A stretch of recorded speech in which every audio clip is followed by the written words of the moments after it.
All right, everybody, welcome to this episode of Menu Mayhem. We're going to be digging today into Rosarios from San Antonio. Let me go ahead and get my pen out here. Right off the bat, we're looking at our first, I think, very colorful menu, which I actually like. I think in too many places we lean too much into wanting to be very professional and clean, and in doing so, we end up fixing everything down to straight lines, removing all the color, removing all the personality. This has gone the other way, especially for a kind of trendy Mexican type place, which is all about spirit and energy. I feel like adding the colors is a need, so it's a great choice. I do have issue with the way the colors have been applied. The pink is going to be relatively difficult to match. This dark green is definitely not doing it any favors. This purple is fine.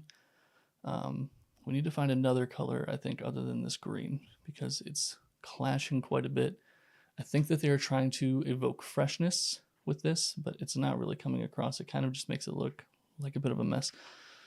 Then we have this sin. People love to put their logo in 50% opacity behind things, which I get the impulse. You have this huge white canvas that you want to fill in. You want to add some energy. You want to add some movement. This is the correct way to do it over here. This is the correct way to do it over here.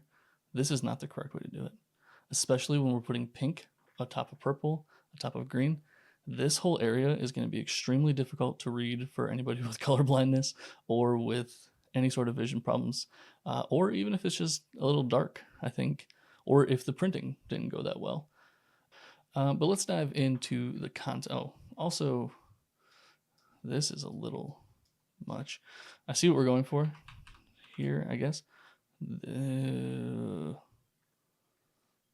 at that. What's that, brother? We're trying to divide the menu into two columns, which is doing fine enough on its own. This gap is quite large. And then we have this alignment issue here. This is very busy. I think it would be better suited if we had like skip all but maybe every 5th or 10th of these. So there's just a few going down the page, or use them much smaller to kind of underline these headings, or to put something in between each section if you really want to keep the decoration going. But this isn't great. Feed the heart, quench the soul. Great, wonderful. Sets the tone right off the bat. This is a fun, lively place. Doesn't take itself too serious. No notes, fantastic. Using authentic non-English headings, I am actually a fan of. I feel like people get bent out of shape about it, but when done right, it adds to the feeling of authenticity and doesn't alienate your customers. Each section is very clear about what it is. So even if you are completely obstinate and for whatever reason refuse to learn even the smallest bit of Spanish, you can kind of figure out what we're talking about here. The words are right in there. Everyone knows what nachos are. The selections for these have been fantastic. I struggle to think that anybody would actually not understand this. If they do, that's willful on their part. I feel like, no problem with that at all. Oh, look at this. This is nice. This is nicely done. Maybe, again, a few too many, but ooh. All right, let's dive into the actual content. Let's start with the appetizers over here, the snacks. Fire roasted salsa and chips. I'm not in love with this font. This is like a copperplate Gothic type font, which goes a little against this kind of freewheeling, fun, soulful place that we've put together.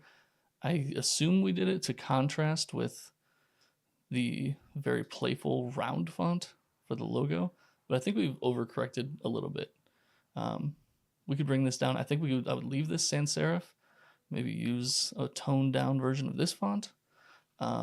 This goes a little too far, I feel like, and kind of clashes with the vibes. Salsa and chips, $1.99, fantastic. Chorchito peppers, they're everywhere. Street corn, ceviche, guacamole. Yeah, nothing wrong with this list at all. I have no complaints. These sections are a little wordy, and that's a trend that I see we're kind of continuing as we go through here. 2 lines of description should be your absolute max underneath. Over-explaining is probably something they've learned to lean into because they are well, you know what? I was going to say because they aren't a traditional American restaurant serving traditional American dishes, but this is San Antonio. I think most people will be familiar with Mexican cuisine in San Antonio. Of course, Mexican cuisine is ubiquitous across the United States, but in San Antonio especially, I feel like we're probably not in any danger of people not understanding. So over-explaining, not necessary. These need to be brought down a little bit. Fresh grilled corn kernels tossed in a house-made mayo and chili lime queso fresco and cotija. I think we can break this down a bit. Like fresh grilled, that doesn't mean anything. Let's drop the fresh. Corn, we know it's corn. Tossed in house-made mayo, chili,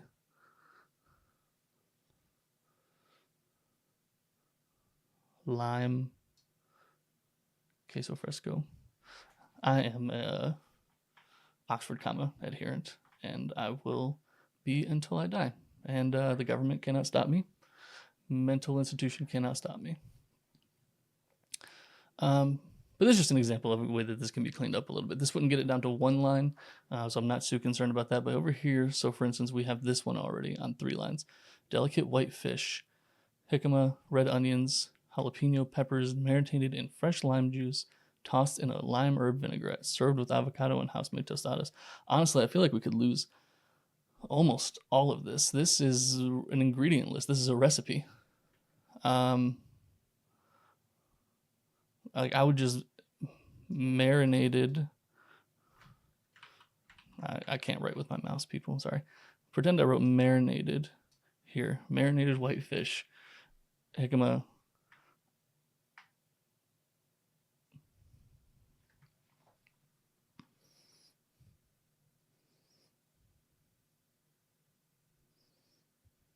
I might just go marinated whitefish in a jicama jalapeno slaw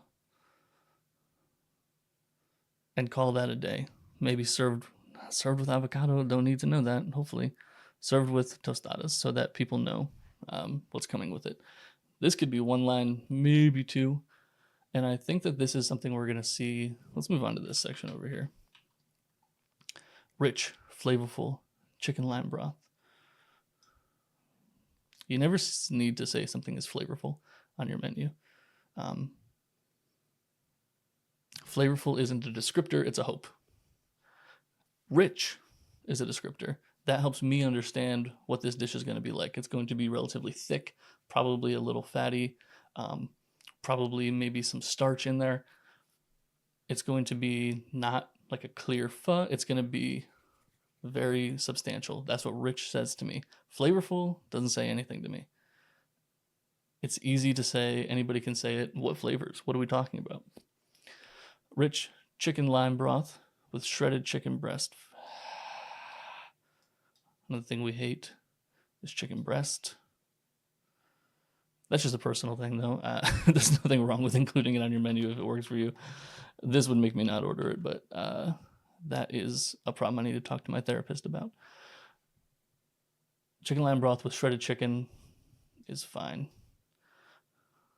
Garnished with, all right. Garnish means extra. Garnish means topping. Garnish means not integral to the dish. So when we have an entire line dedicated to the garnish, that tells me that either 1, It's not garnish. It's actually an integral part of the dish. The dish would change substantially without these things on it. They are toppings. They are further ingredients. Or we just have this case where we feel the need to lay out the entire recipe for what's happening here. This has got to go. Served with house-made corn tortillas. Great. All right. I think we've driven that point into the ground. Let's move on a little. All right. I think we've buried that horse. Let's move on. Let's look at the rest of the menu here. First of all, I think we've skipped. Mexican restaurants in general are pretty good about staying on theme. So I did skip over that, but let's go ahead and take a look. Nachos, bean cheese, shrimp, chorizo, queso flamado. That looks great. Chicken chipotle, mole, relleno, cauliflower, carne asada. I'm not seeing anything off theme. You guys see anything? No. Everything looks great. This is on theme. Like I said, Mexican restaurants, Chinese restaurants, usually very good about staying on theme. Occasionally you'll see some need they feel to acquiesce to the naysayers and include a burger, a fry, chicken tenders, things like this.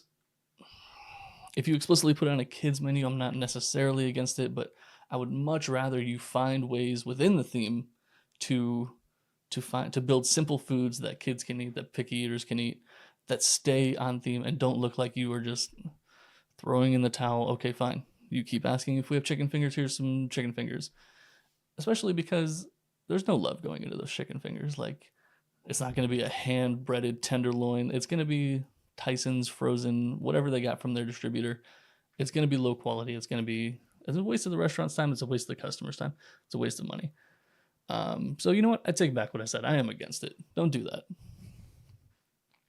Where else? Where else can we go? Let's take a look at, okay, vegetarian and gluten-free.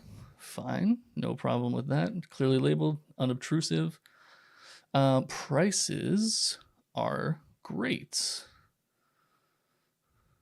Everything is under $20, plenty under $10. Mexican food is accessible, it's delicious, it's got simple ingredients, but it churns out fantastically complex dishes.